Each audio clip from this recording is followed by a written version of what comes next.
excited to be in the theater next week. Me too. It felt really good to have everybody in the space today. Yeah, and it all coincided, together, yeah. First theater show of the season. Yes, really good. yes. Anyway, do you want to get some food on the way home?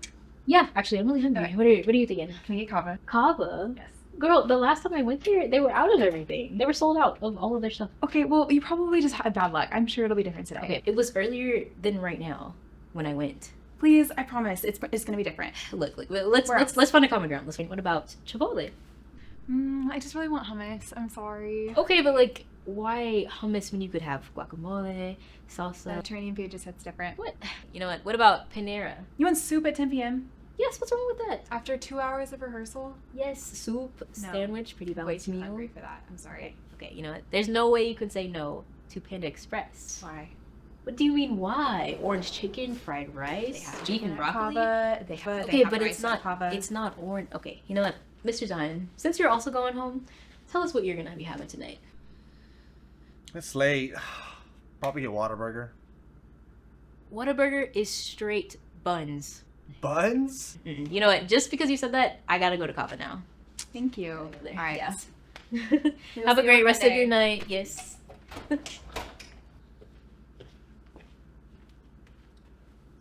Hey, I'm heading out. Whenever you leave, just make sure the door is really shut, okay? Because you're locked in here by yourself, alright? Alright, man. Have a good night.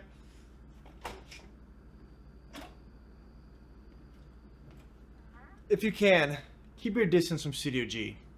But if you hear something, run.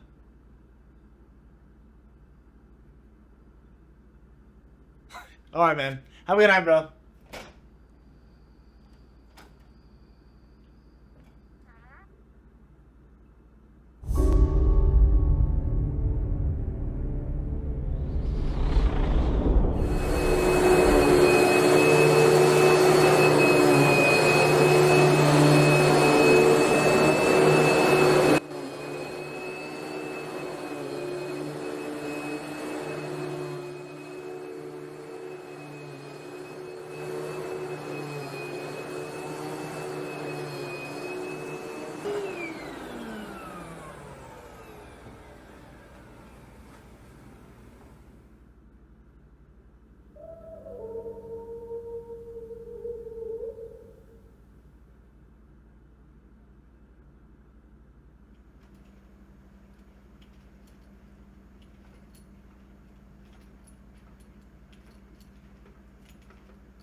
Dracula is an extremely theatric and immersive production, in contrast to many other classical story ballets. This ballet is very sinister and evil, but also extremely immersive.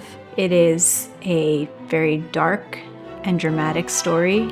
I think when a lot of people think of ballet, they think of light, happy but Dracula has a rawness and a realness of emotion.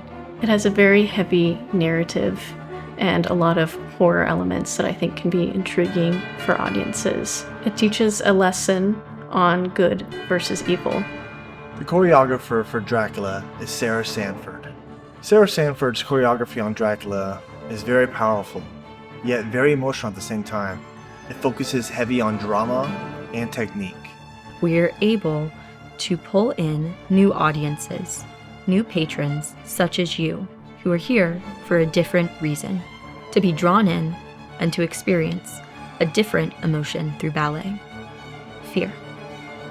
An advantage of GBT performing Dracula is that this is a very tasteful ballet for audiences, especially ones who may not be used to the ballet world.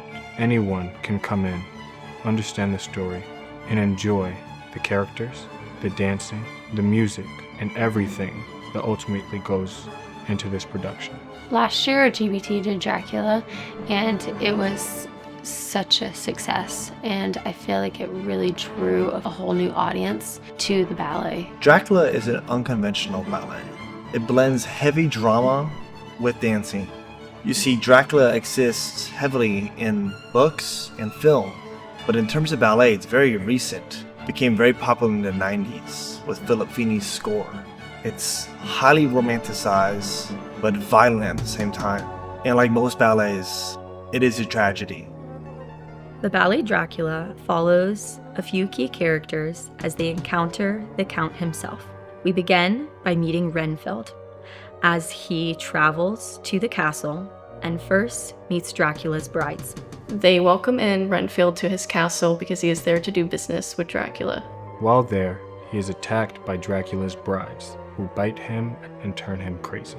And that is when Dracula bites Renfield. Next, we are introduced to Mina and Jonathan. Jonathan is leaving his fiancée Mina to travel to Dracula's castle. He is doing business with Dracula. He doesn't know the nature of Count Dracula at all. She has this feeling that something may happen to him, so she gives him this cross to protect him in his journey. When he makes his journey to the castle, along the way, he meets the Romani. They desperately try to stop him because they know what lies ahead. The Romani are terrified for him as they know the truth about who Dracula is and what happens to all those who travel to his castle. Dracula and his brides have eaten the infants of the town.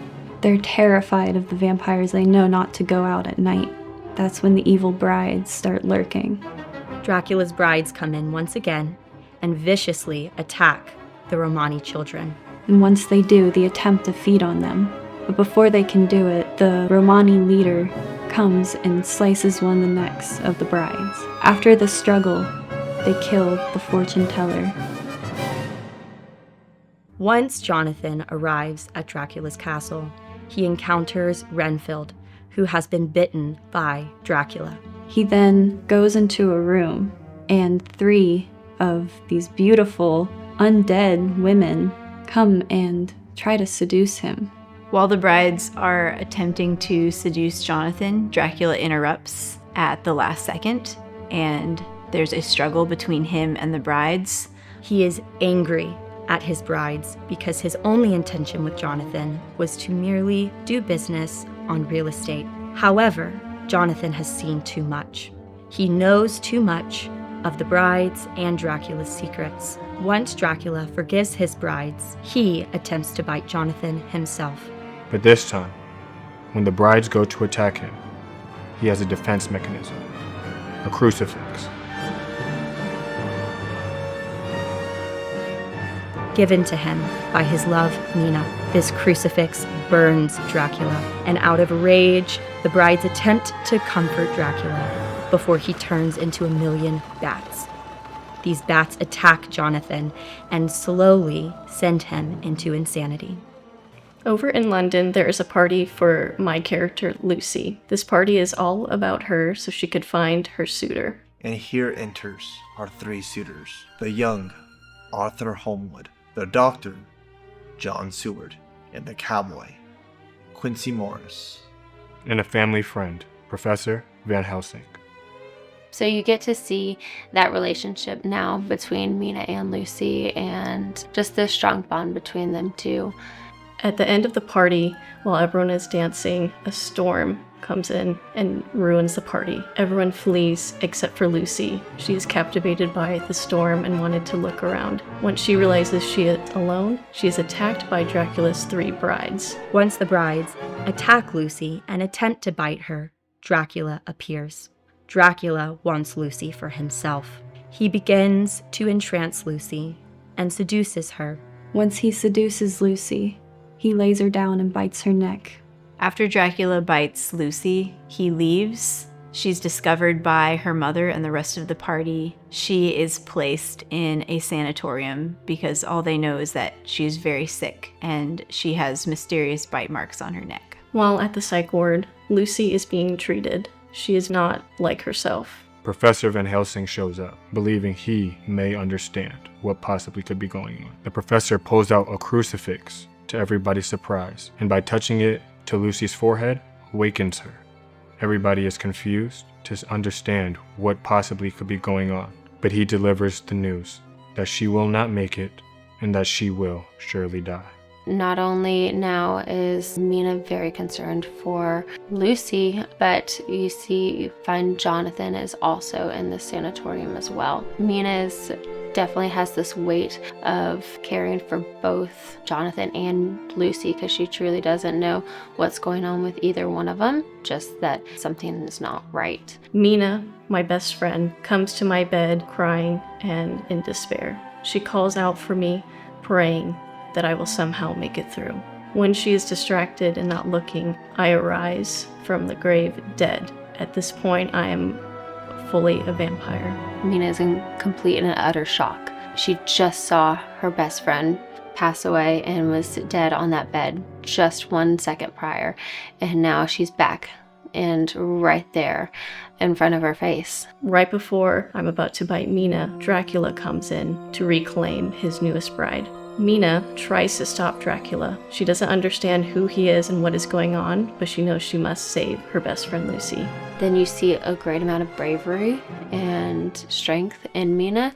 She tries to fight for her best friend. You see that struggle between Mina and Dracula, and then he puts Mina under his spell. But Lucy and Dracula together end up kidnapping Mina and taking her back to his castle. Van Helsing, Jonathan, Quincy, John, and Arthur all band together to go rescue Mina from Dracula's castle. We then enter the chilling finale in the crypt scene. In the depths of the castle, Dracula has brought both Lucy and Mina to feast with his other victims. From here, we are witness to Dracula and each of his victims performing a ritual to transition Mina into his newest vampire. Dracula and the vampires are terrorizing Mina. At this point, Mina does know her fate a bit, but still continues to have that bravery, have that strength, and continues to try to fight him off. Dracula takes Mina, and he bites her.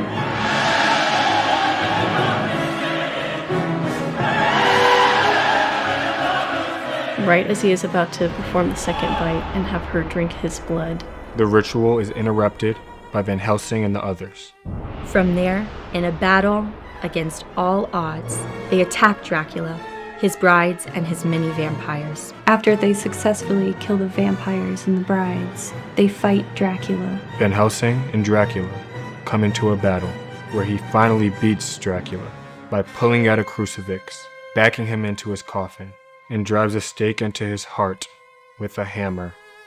Again. Again. Again. Again. And again. After Dracula has been killed, the suitors gather themselves and look at the mess left behind. Jonathan finds Mina, picks her up, and rescues her, and they go back home. Emerging from the shadows appears Lucy. She is the only one who has survived, and she is following Jonathan and Mina to get her revenge. I believe Miss Laurie has done an excellent job at keeping the authenticity of Sarah Sanford's haunting choreography. You get drawn in, and that's the whole point of a vampire. They can draw you in, and you're completely immersed in their world. A consistent theme throughout the story of Dracula is power. Specifically, beyond being a simple womanizer, Dracula consistently seeks out women of power. His goal is to dominate them, asserting his strength over theirs. There's a multitude of metaphors and themes that come through the ballet and the story of Dracula. One being lust, and what happens when you give in to it, and what happens when you fight it off. We are artists and we are storytellers. So doing a ballet like Dracula that requires heavy storytelling and heavy immersion into each character and their motivations and their desires plays to our strengths. Thank you so much for coming today. Now I ask that you sit back, relax, and enjoy Gwinnett Ballet Theatre performing Dracula.